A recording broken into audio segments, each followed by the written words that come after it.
l'homme incompris, il y a l'homme qui avait la rage, il y a le leader, il y a l'artiste qui a du génie, il y a le champion, parce que c'est le mec qui a enseigné la combativité, la résilience, le leadership gagnant, le génie. Arafat, c'est tout ça. Si vous voyez que tout ce monde-là est ému, c'est parce qu'il dégageait quelque chose de particulier. Donc moi, ce que je retiens de lui, c'est le mec qui vous dit que tout est possible quand on veut, tout est possible quand on a la volonté, tout est possible quand on a la rage.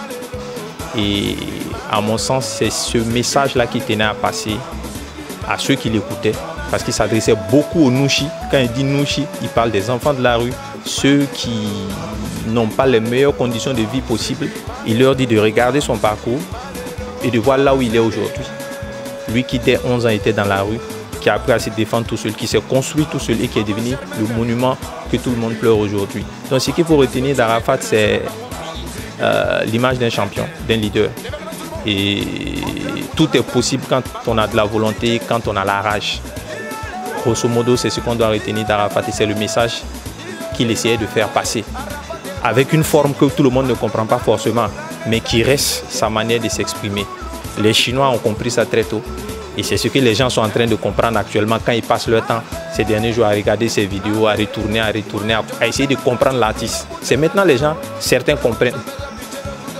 Beaucoup l'avaient jugé sur quelques frasques, mais maintenant les gens sont en train de comprendre qu'il avait une autre dimension que tout le monde ne voyait pas, mais que les Chinois ont vu tout de suite. S'il arrivait à fanatiser ses fans, c'est qu'il y avait un fond quelque part.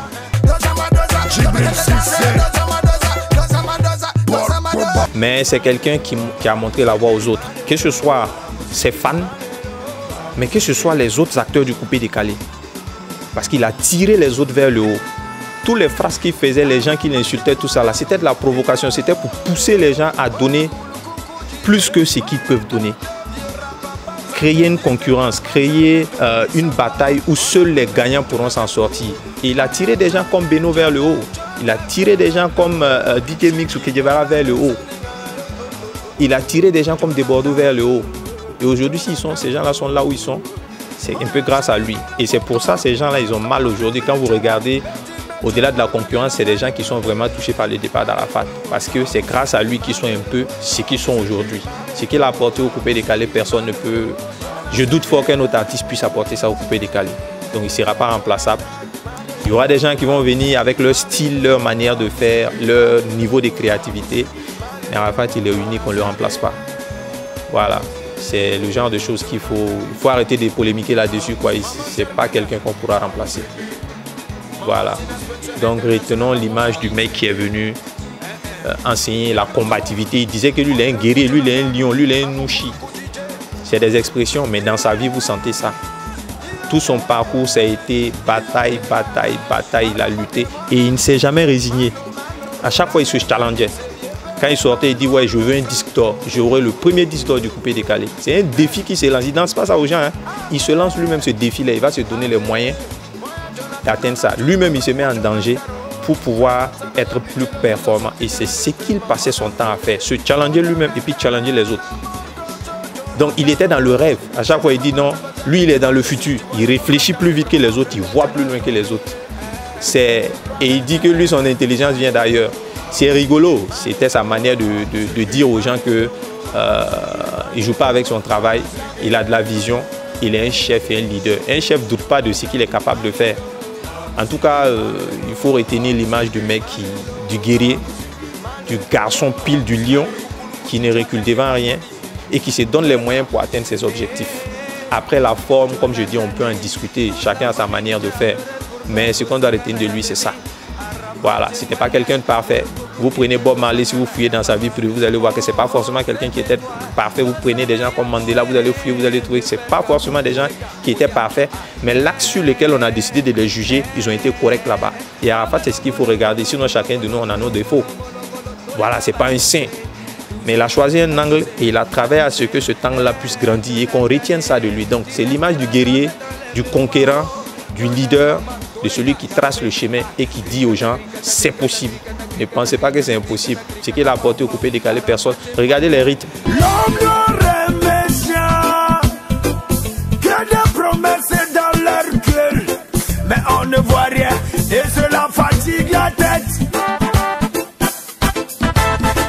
Au début, le coupé décalé, style Doug Saga, machin, c'était un peu lent, un peu monotone. Quand il est venu, il a apporté du rythme, il a accéléré, il a mis une guitare rock, il a accéléré la batterie, il a apporté d'autres rythmiques. Et récemment, il vous parle de trap décalé. C'est-à-dire, il crée au-delà du bruit. Les gens disent que c'est du bruit, mais c'est de la recherche artistique.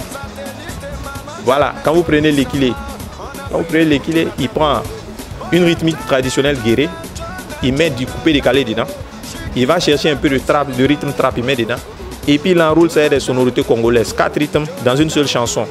Et il manage ça de sorte que ce soit potable, facile à écouter et à danser.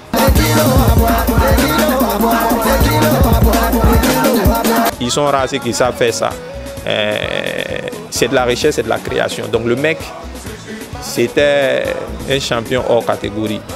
Maintenant, quand nous les Chinois, on parle, on dit qu'on est passionné et tout, et tout, et tout, et tout. Mais c'est parce que les gens ne comprennent pas certaines choses. Donc Arafat, je pense que les gens doivent arrêter de pleurer. Il a accompli sa vie.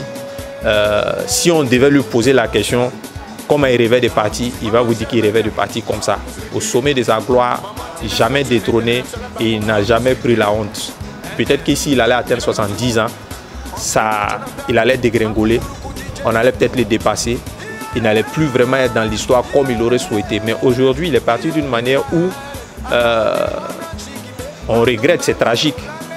Mais quand vous regardez les grandes stars, ceux qui ont marqué le temps, c'est très souvent des départs tragiques. Ce n'est pas des gens ordinaires. Donc c'est normal qu'ils partent de cette manière-là. Donc on le pleure, mais les gens doivent arrêter de pleurer. Les gens doivent plutôt le célébrer parce qu'il a accompli sa mission. Il a passé son message. Même Moto Moto, c'est une moto qu'il a tuée. Alors que l'objectif du titre Moto Moto, c'était pour sensibiliser les gens sur le port du casque. Quand vous regardez le clip, il y a une dame qui apporte un casque au motard. Vous dit il faut porter ça parce que c'est important. Moto Moto Tour, c'était aussi une tournée qui devait aussi sensibiliser les gens sur la moto, la pratique de la moto. Donc l'ironie, c'est qu'il part sur une moto, lui-même il n'avait pas porté de casque. Alors qu'habituellement, c'est quelqu'un qui a le dispositif qu'il faut. Donc le jour de ta mort, c'est le jour de ta mort, quoi. Il y a toujours une erreur que tu fais. Mais on retient qu'il a commencé sa carrière en voulant rendre hommage à un ami qui est parti sur une moto.